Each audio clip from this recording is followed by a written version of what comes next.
Rock Springs, Wyoming Territory, 1885. The wind here did not simply blow, it searched, it hunted. It tried to carry every lonely soul into the red desert. Mei Lin stood on the platform of the Union Pacific Station. She clutched a small wooden valise. Her knuckles were white. The dark wood felt like a life raft. She was 22 years old. She was thousands of miles from the world she knew. The purple silk of her traditional Chinese dress was a shock against the brown dust. It was the color of a plum in a world made of sand. The embroidery was fine. Gold threads traced patterns of peonies. Her mother had sewn it for a wedding that never happened. Now it was her only shield against the vastness of the West. The air tasted of coal smoke. It tasted of alkali and fear. Men in heavy canvas coats stared as they passed. Their eyes were hard. They looked like the stones in the surrounding hills. In 1885, a Chinese woman in Wyoming was a rare sight. She was a fragile flower in a garden of thorns. The Chinese Exclusion Act had passed 3 years prior. The law said she didn't belong. The men's glare said she wasn't wanted. She had come to work for her uncle.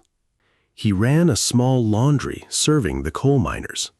But the air in town was thick. It was thick with more than just dust. It was thick with resentment. The white miners were angry. They blamed the Chinese workers for the low wages. They blamed them for the long hours. Mei Lin felt the heat of their glares. It was hotter than the midday sun. Then she saw him. He was leaning against a hitching post across the dusty street. His hat was pulled low. His vest was worn leather. It was scarred by years of hard labor. He was not a miner. He had the look of the high plains. He had the look of a man who spent more time with horses than people.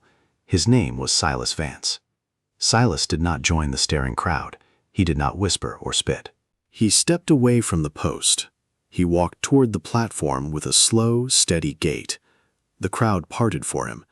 He was not a loud man, but he carried a quiet authority. He stopped at the edge of the boards.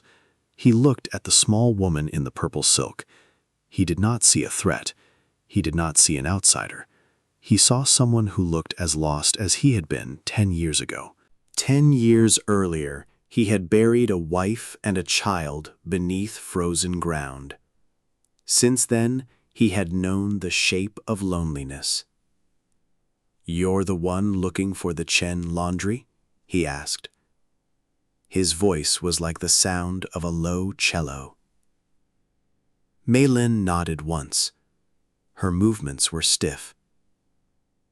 "I am," she replied.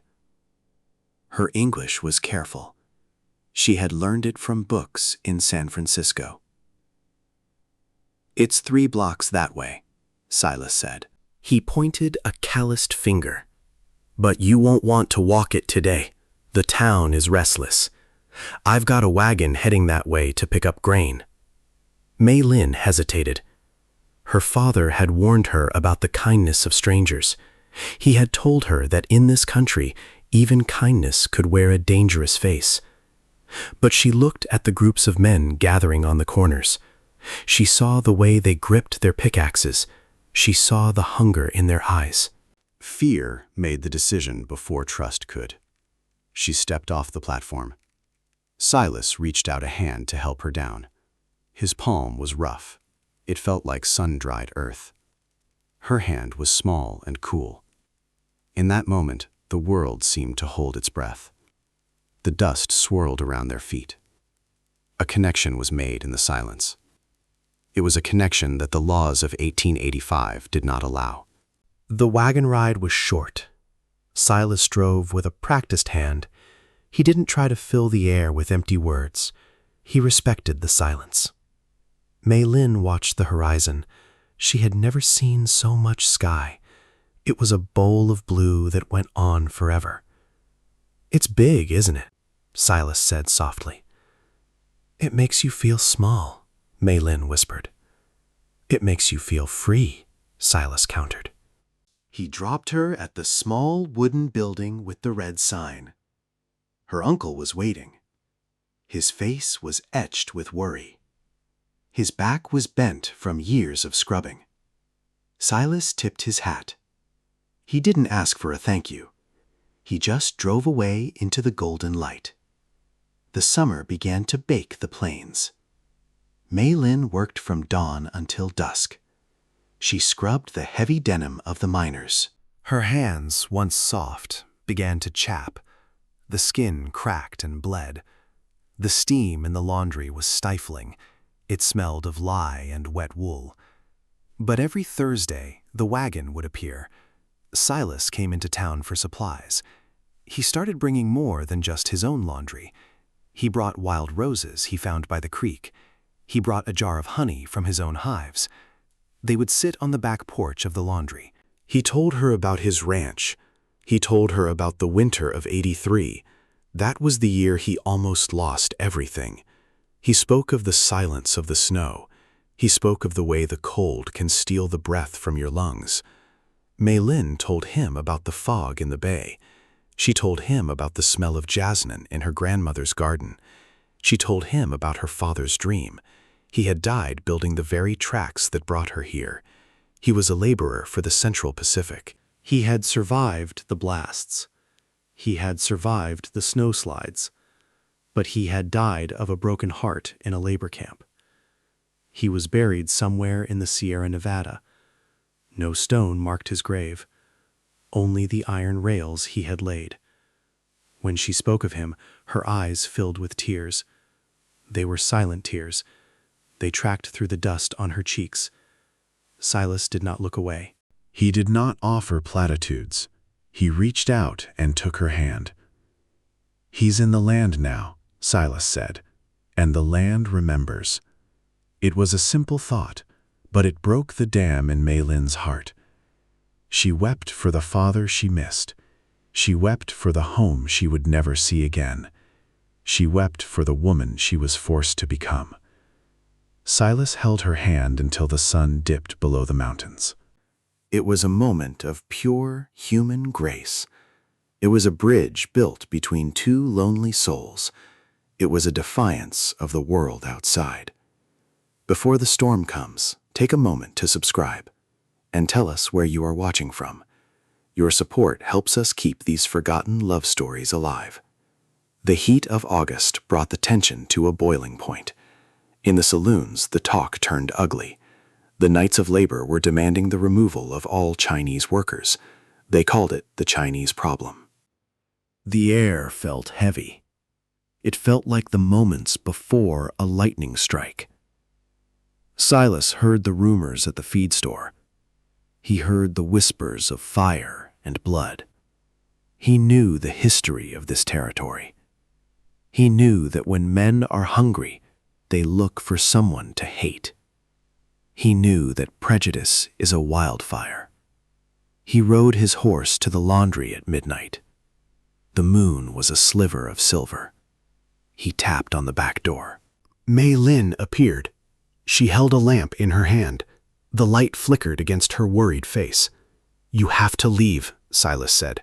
His voice was urgent. "The town is going to turn. I can feel it in the wind. Come to the ranch. You'll be safe there." Mei Lin looked back at her uncle. The old man was sleeping fitfully. He was dreaming of a home that no longer existed. "I cannot leave him," she said. "He is all I have left of my blood." "Then I will stay here," Silas declared. He did not hesitate. He sat on the porch with his rifle across his knees. He was a white man guarding a Chinese home. In 1885, that was an act of treason to his race. The neighbors whispered from behind their curtains. The miners spat when they passed his ranch, but Silas did not move. He watched the street. He watched the shadows. He was the only thing standing between Mei Lin and the darkness. September 2nd, 1885, a day that would be stained in history. This part of the story is inspired by a real historical tragedy. No graphic violence will be shown. This scene is included only to honor the pain, courage, and survival of those who lived through it. The Rock Springs Massacre began in the coal pits. A dispute over a room in the mine turned into a riot. But it wasn't just a riot. It was an execution. One night, a group of men gathered in the alley. They carried torches. The firelight danced in their angry eyes.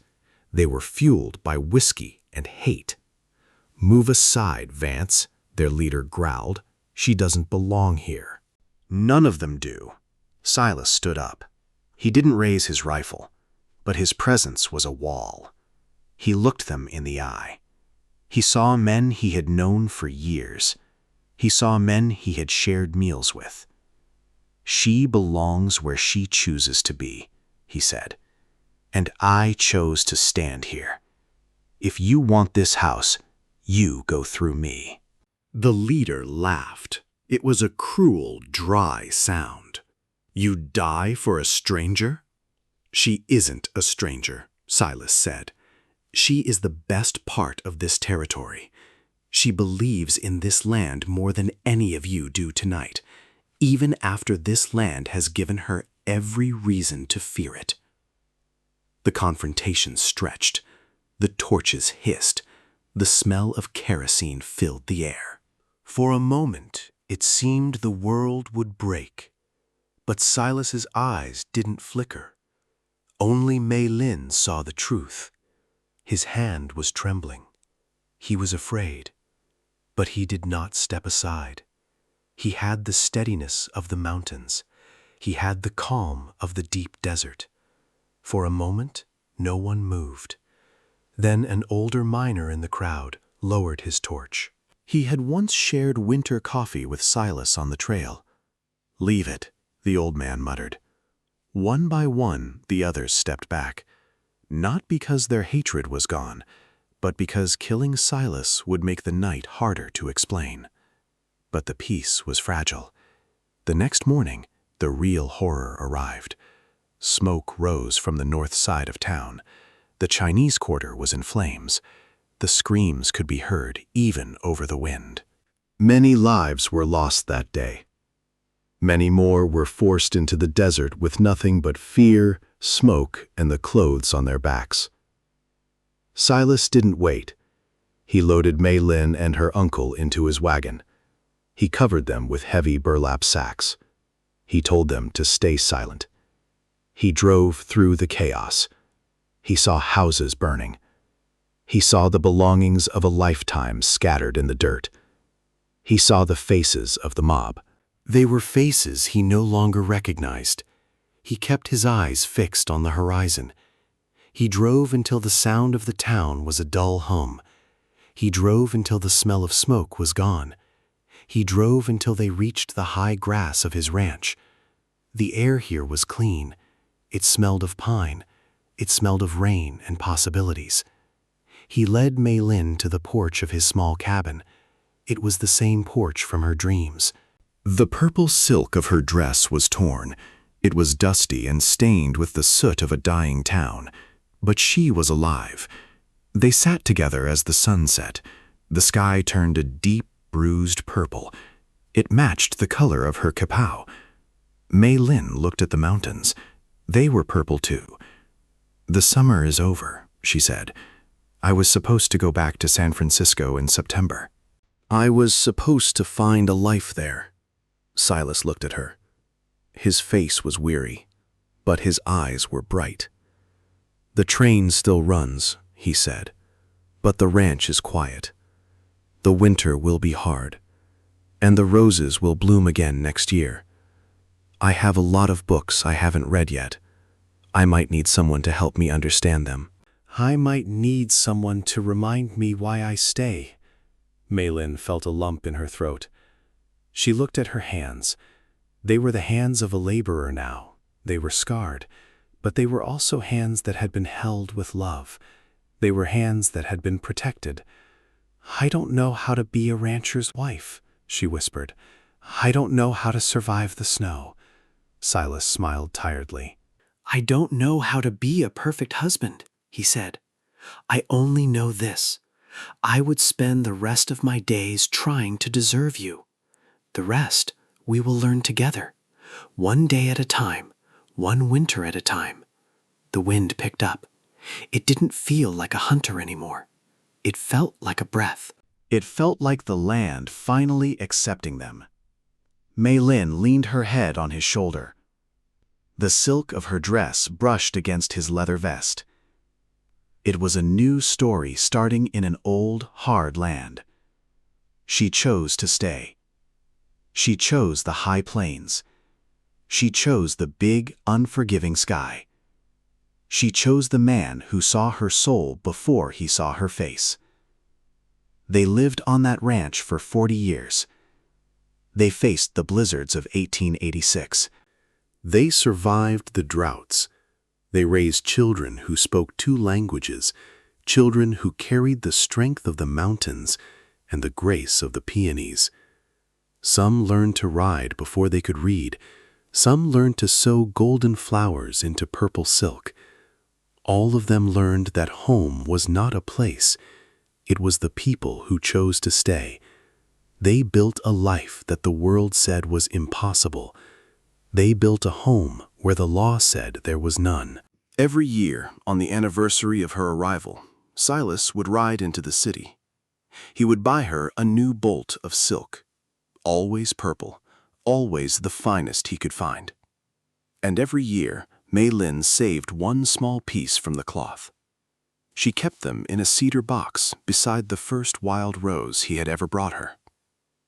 He would bring it home wrapped in brown paper. He would watch her sew by the fire. The gold threads would catch the light, and he would thank the Wyoming wind. He would thank it for bringing her home. He would thank it for the dust that brought them together. Dignity is not found in the laws of men. It is found in the choices we make when the world is burning. Courage is not the absence of fear. It is the act of standing still when everyone else is running. Mei Lin and Silas Vance were just 2 people, but they were a testament to the human heart. They proved that love has no borders. They proved that kindness is the only light that never goes out. Thank you for spending this time with us. This story reminds us that even in the darkest times, we can find a home. It reminds us that our differences are our strength. If this story touched your heart, please share it with someone you love. Don't forget to hit the like button. Leave a comment and tell us what moved you. It truly helps our channel grow. Next time, we will travel to the dusty trails of Texas. We will discover the true story of the Angel of Goliad. She was a woman who risked everything to save the lives of her enemies. It is a tale of courage you won't want to miss. It is a story of a woman who chose mercy over vengeance. Until we meet again, keep your heart open. Keep your eyes on the horizon. Safe travels on your own journey. The wind is blowing. Let it lead you home.